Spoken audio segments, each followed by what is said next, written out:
Alright guys, so today we're going to be taking a look at the Smith & Wesson 44 hand ejector first model, also known as the triple lock. Now, some people like Elmer Keith and others have said that this is the greatest revolver ever manufactured. And it's got some unique features that separate it from later Smith & Wessons. So what we're going to do is just take a kind of an in-depth look at what makes a triple lock a triple lock. So this example right here I picked up recently, and we'll start off with the grips. These are what Smith & Wesson collectors would refer to as deep dish medallion service stocks. And apparently these were only found on Smith & Wessons in the teens, like the 19 teens. And so there you can see we've got our Smith & Wesson medallion, and it's set down into the grip pretty deeply. It's, I guess, what you would call a relief, high relief or low relief or something. You can see there's this ridge around it. So the medallions are set pretty deeply into the stalks. Of course, they're checkered walnut with the diamond around the screw escutcheon. And this is the first in-frame Smith & Wesson revolver. Now, of course, everyone knows the in-frame Smith & Wesson for some of the later models, like the Model 29 Dirty Harry, the 1917, the model of 1955 Target Register Magnum. And this is the first one, and when this came out, it came out with a new cartridge that was called the Smith & Wesson 44 Special cartridge. And basically what that was, they took their 44 Russian cartridge and lengthened it and made it a little more powerful. And so with this more powerful cartridge, they thought that maybe they needed to strengthen the design. Because on their smaller revolvers, like the K-frame, the cylinder's locked up in two places. That was at the rear of the cylinder back here and at the end of the ejector rod. And they decided that for this 44 Special, they wanted to add another lock. And so you can see right here there's something different going on that's not on most other Smith & Wessons. And I'll show you how that works. So if we open the yoke, I call it a crane, but Smith & Wesson guys, I believe, call it a yoke. We'll see right here is our first locking point. There is a detent that can come out of the back of the cylinder that locks up right here, and if you'll notice, when this is pressed in, it actually moves that cylinder release latch. And so that's why when you push forward on the cylinder release latch, it's pushing this plunger forward and allows the cylinder to come out. But then we've also got the lock up here, and that's at the end of the ejector rod. So you can see when I'm pushing the cylinder release, it's traveling all the way. There's a rod that goes through the cylinder, through the yoke, through the rod, and it's pushing this to unlock this. But where the triple lock differs is there's actually a third lock right in here, and we can get a better look at that right here. So if we zoom out a little, this is our third lock, and it is actually one piece with this lock. There is a giant L-shaped piece of metal that runs through here. So if I push on this, you'll notice that this one will move too. And it's kind of hard to do through the camera, but you can see that that's moving as I'm pushing on this one. And so how this actually operates, we've got kind of a ramp right here, or a cam. And so when you go to close the revolver, that cam hits this one, and it pushes it forward, which also pushes forwards on this one and allows the cylinder to close. So I'll try to get a couple different angles of that happening. Right there is a good angle. So you can see this cam pushing this lock out of the way, and then it locks closed. Now another interesting feature is because of that setup up here at the front, this piece right here on a normal Smith & Wesson is spring loaded, and so the recoil shield acts as a cam, and when you close it, it pushes a ball detent in here. This one is not spring loaded until the yoke is closed. The spring that powers this L-shaped piece of metal actually pushes these two detents into the ejector rod, which actually pushes this detent out the back. So I'll see if I can show you how that works.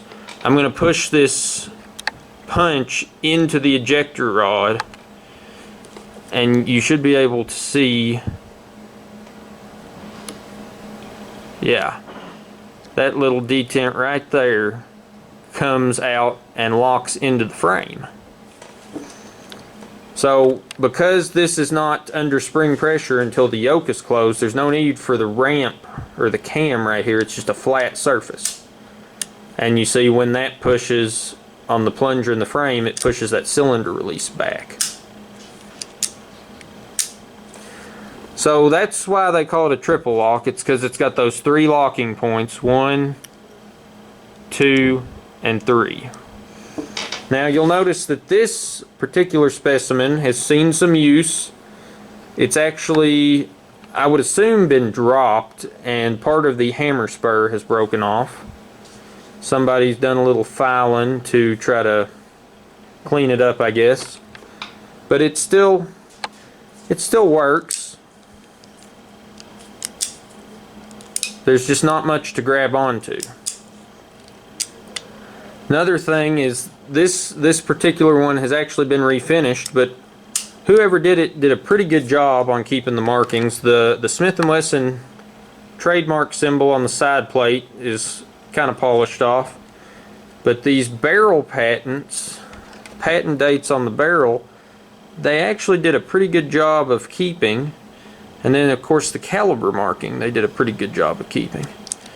So these triple locks in high condition are pretty expensive, and I happened on this one that's in less than perfect collector condition, and it was at a price that I could afford, so I picked it up. I thought that some people might like to see a video on it. Now these debuted in 1908, and I believe that Smith & Wesson, they had, I think, several names for it. I think they called it the New Century, but the official designation was 44 hand ejector, first model. And hand ejector just means this right here is hand ejection. The old top brakes, like a Schofield, had, I guess, what you would call automatic ejection when you open the frame. So this one you actually had to actuate the ejector with your hand. That's why they call it hand ejector.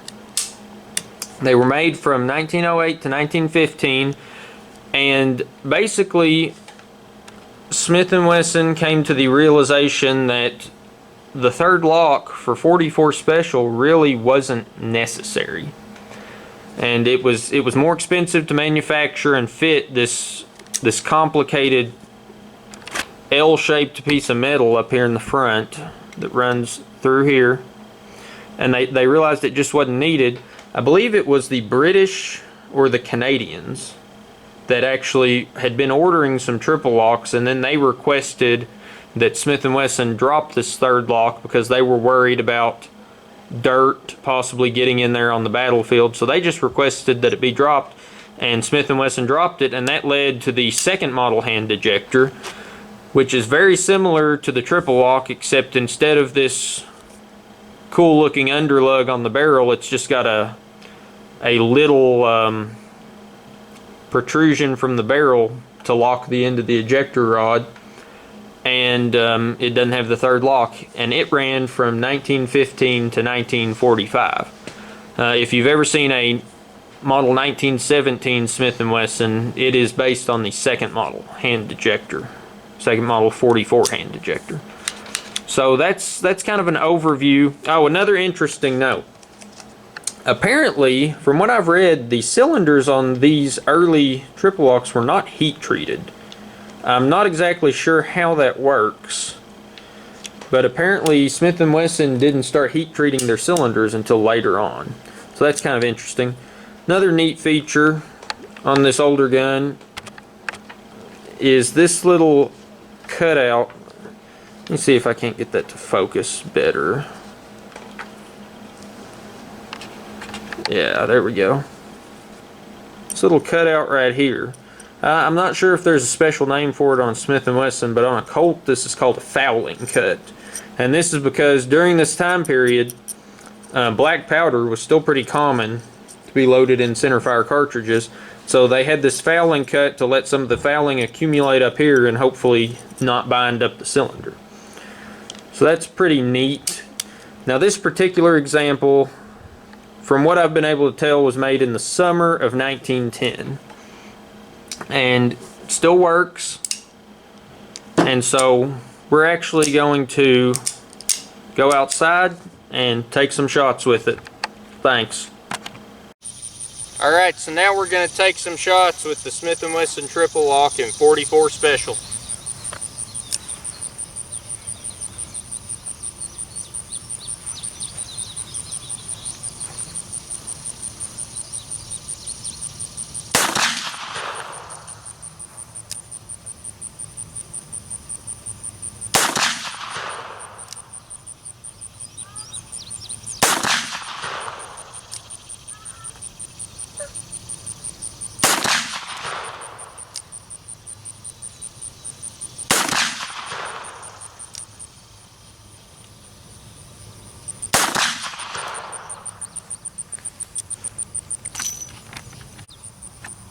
Alright, we're going to take a couple more shots with the triple lock.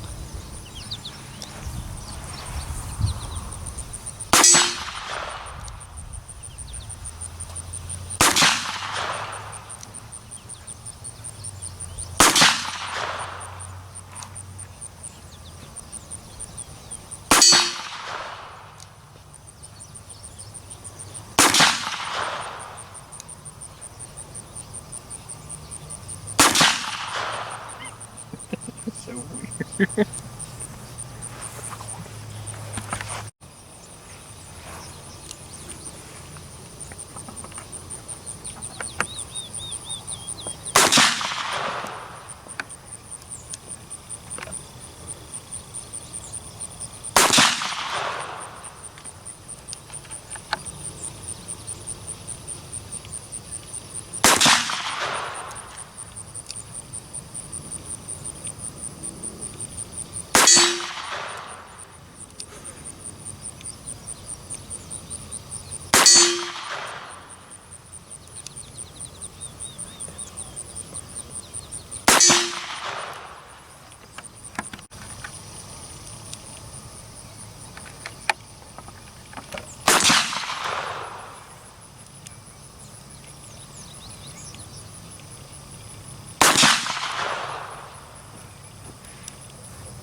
Well, as you can see, the gun works. We did have a little trouble figuring out exactly where to hold the sights. These are not the best sights in the world. They're fine, but they're a little bit small. It seems like it shoots kind of low. We were aiming high on the few occasions that we did hit. So it does work. It's a pretty cool gun to shoot. Obviously that third lock does its job because the cylinder didn't blow open on us. So overall, I would say if you're a Smith & Wesson collector and you come across one of these at a reasonable price, it's a very nice piece to add to your collection. So thanks for watching, and we'll see you next time.